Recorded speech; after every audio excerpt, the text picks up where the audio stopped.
Como explicar o surgimento da grande variedade de espécies de seres vivos existentes em nosso planeta? No vídeo de hoje estaremos falando sobre algumas das inúmeras evidências da evolução. Se você ficou curioso e quer saber mais sobre esse assunto, se ajeita aí e vem comigo!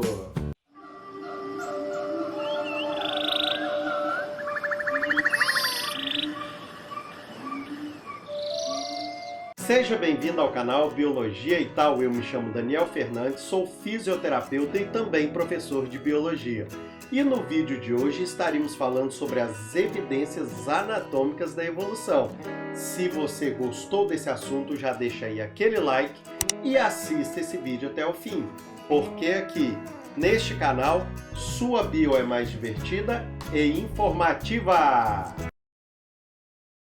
Bem, pessoal, e no vídeo de hoje, então, daremos início às aulas sobre as evidências da evolução, beleza?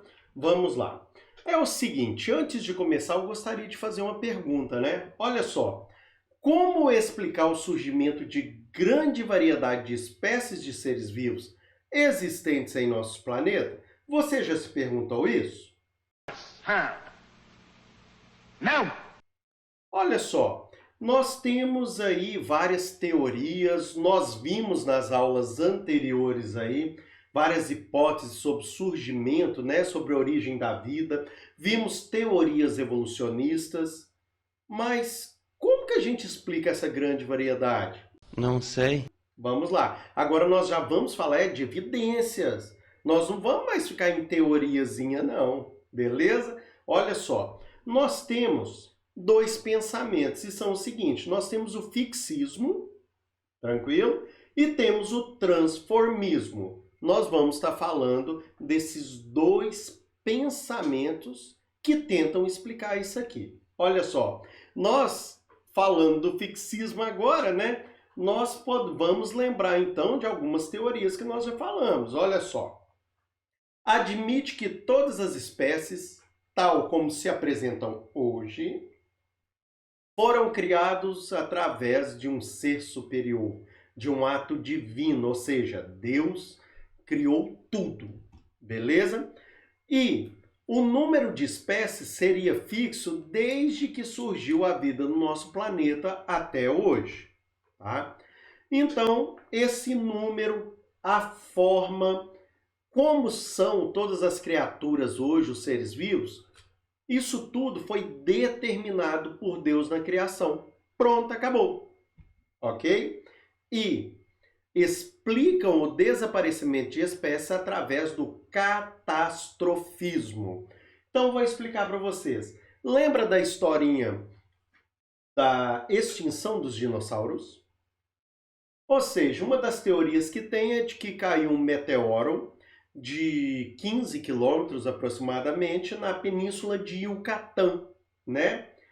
E esse meteoro, ele caiu numa região onde, assim, digamos que seria aquele lugar onde ele não deveria ter caído, ele caiu lá. Não me diga!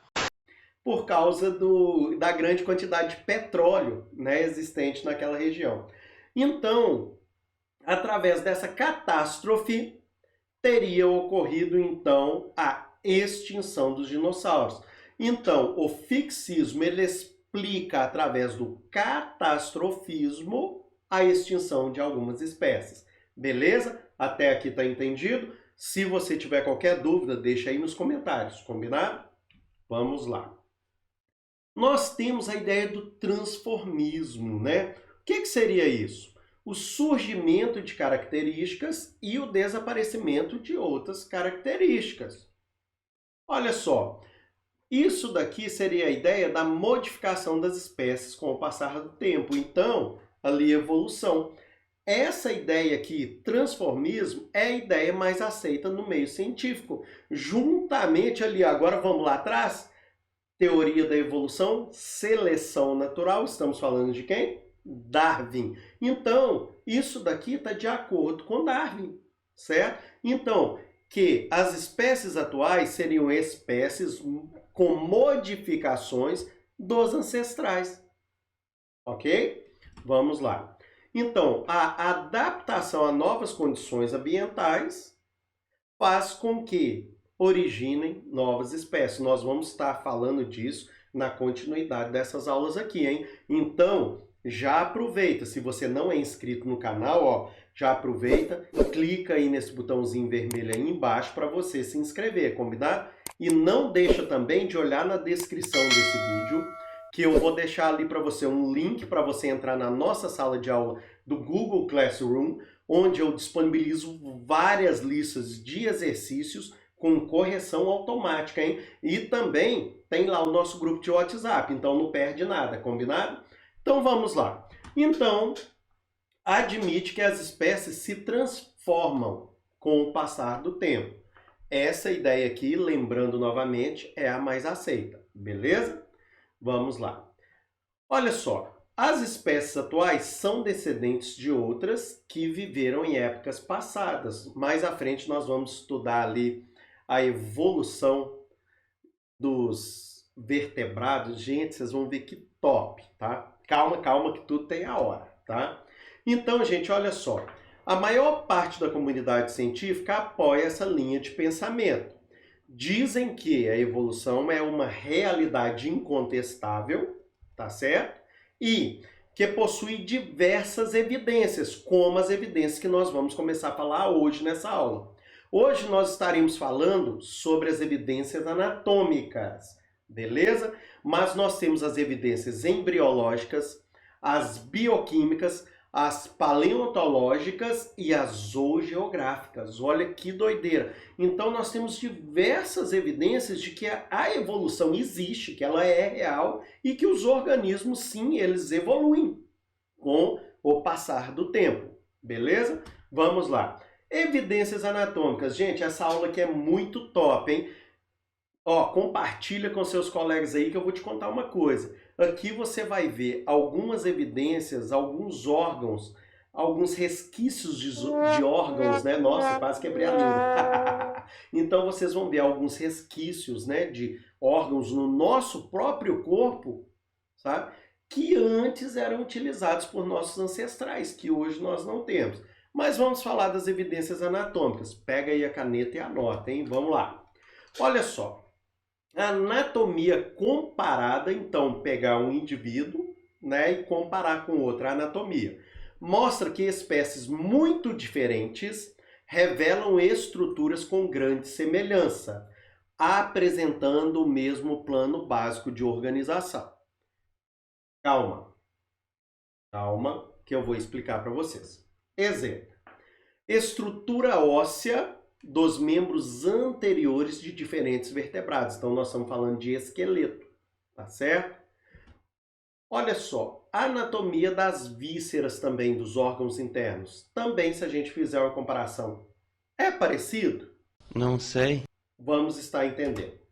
Olha só, nós temos aqui, gente, nadadeira de golfinho e uma asa de morcego. Realizam funções diferentes, não realizam? Beleza. Nós chamamos isso de divergência evolutiva. O que é divergência? Um vem para cá e outro para cá. Diverge. Beleza? Agora, olha só. Na anatomia comparada, nós vamos ter os órgãos homólogos, que é justamente isso. Eles têm a mesma origem embrionária, só que exercem funções diferentes. Então, vamos pegar, então, ali as estruturas da nadadeira do golfinho com as estruturas da asa do morcego e vamos perceber que eles têm uma anatomia parecida. Eu vou explicar para vocês. Isso daqui, gente, evidencia um ancestral em comum. Então, olha só, eles têm membros anteriores diferentes, com funções diferentes, mas esses membros têm a mesma origem embrionária. Lembra dos folhetos embrionários? É claro. Pois é. Então, tem origem embrionária ali idêntica, tá? Mas não possuem a mesma função. Presta atenção aqui.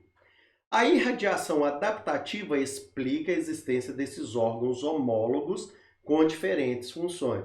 Gente, quando você falar de radiação adaptativa, nós estamos falando ali, nós vamos pegar, olha só, um ancestral em comum a todos esses animais e vocês estão vendo que está irradiando cada um para um lado e cada um, prestem atenção, os membros deles vão ter uma função.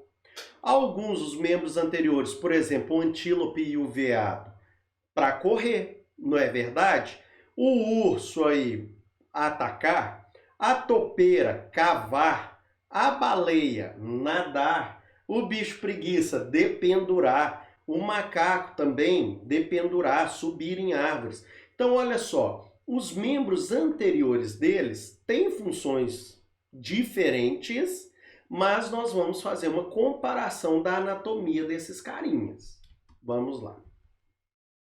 Olha só, órgãos homólogos, então, são aqueles que, em espécies diferentes, podem ter aspecto, nome e função diferente, mas internamente vão apresentar as mesmas estruturas e têm a mesma origem embrionária. Se vier alguma questão em prova para você, por exemplo, se referindo à mesma origem embrionária, amiguinho, pensa duas vezes não, amiguinha, amiguinho. Ó, órgão homólogo. Ah, agora eu entendi! Beleza? Olha só, pegamos como referência um braço de um humano, a pata dianteira de um cavalo, a asa de um morcego e a nadadeira de uma baleia. Gente, cada um desses ossos, vocês estão vendo aí os nomes deles e as cores? Nós temos uma cor, por exemplo, nós temos aqui esse laranjado, se referindo ao húmero. Esse osso aqui, ó, do braço.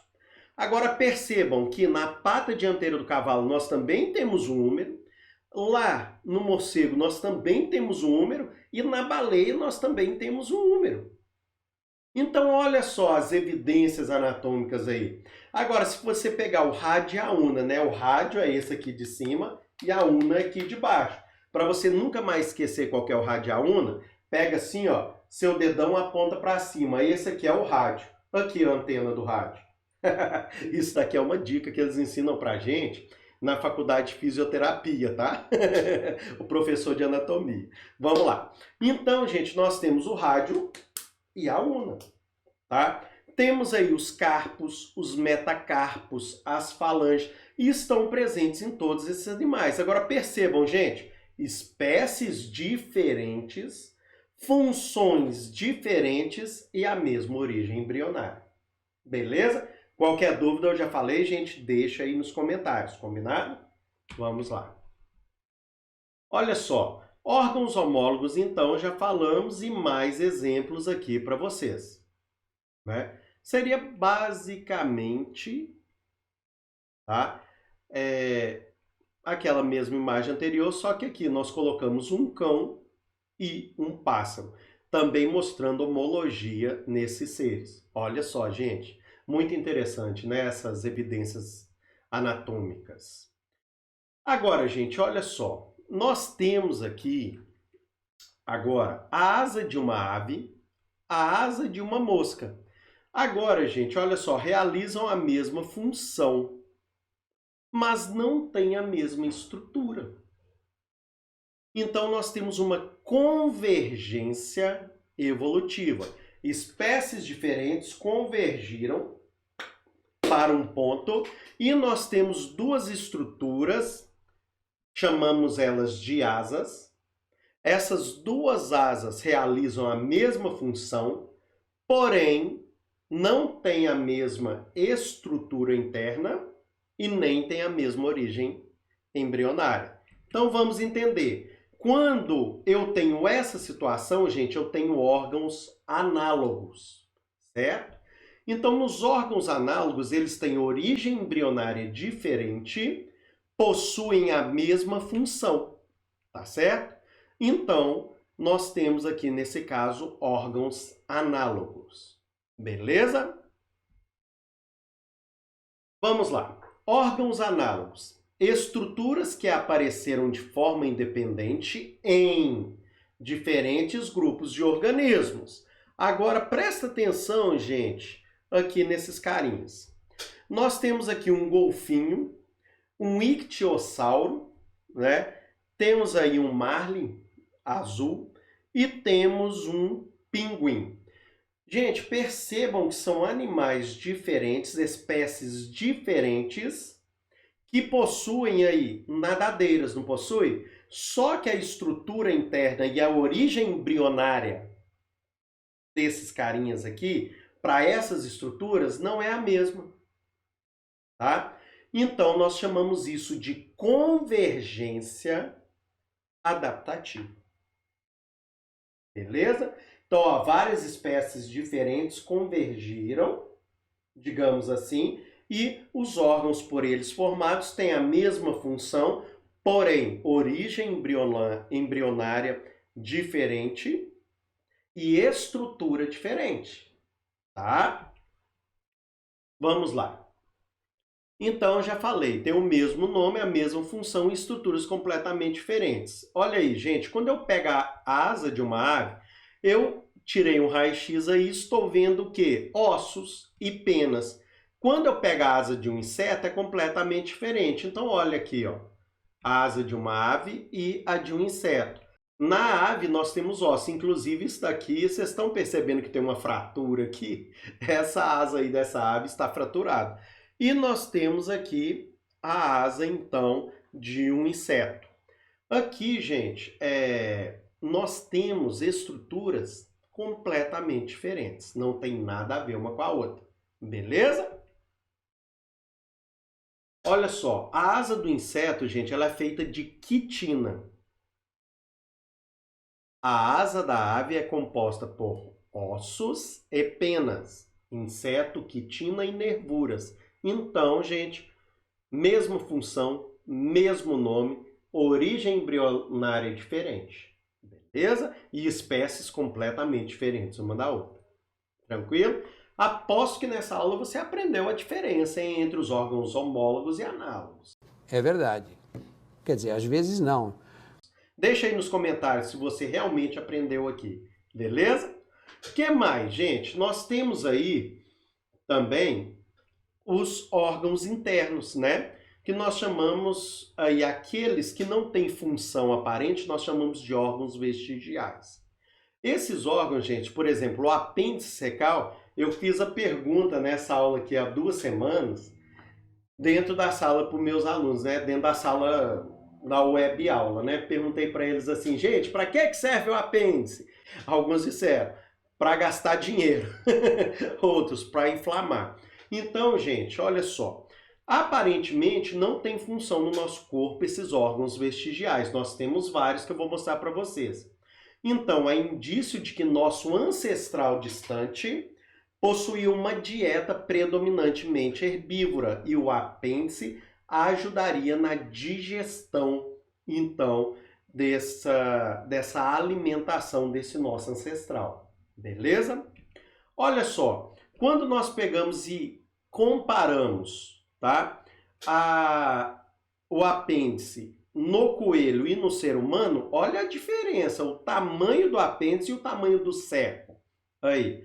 Então, olha só, são estruturas que são reduzidas sem função aparente em algumas espécies, porém bastante funcionais em outras.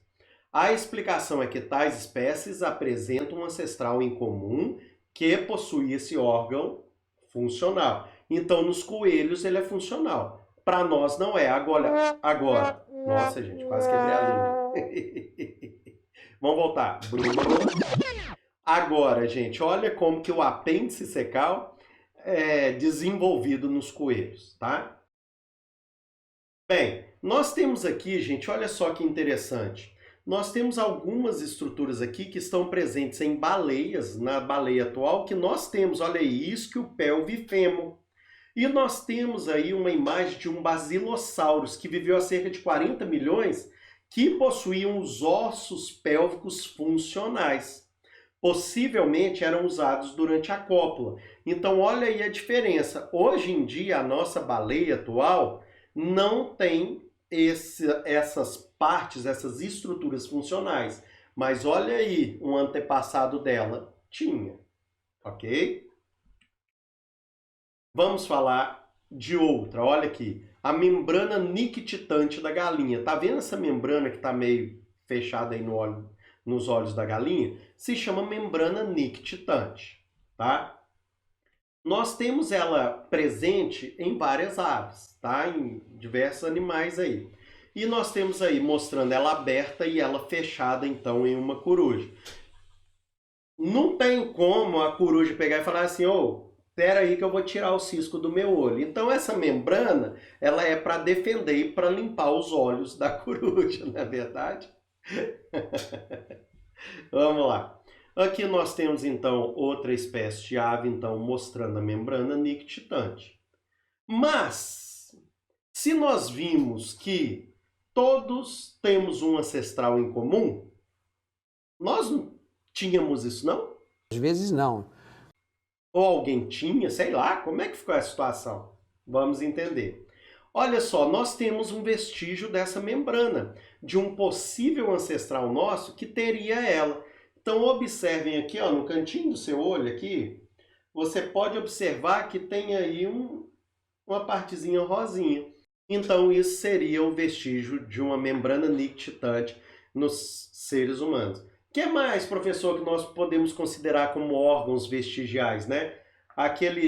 O dente que eles falam que é o dente do juízo, né? O siso, nós podemos considerar. O que mais? Seria que o cóccix, lá embaixo, no final da sua coluna, né? Que seria o indício de uma cauda. Também consideramos, tá? Existem estruturas, gente, que hoje estão presentes em alguns seres humanos e não estão presentes em outros. Então, gente, esses seriam alguns exemplos para vocês, beleza?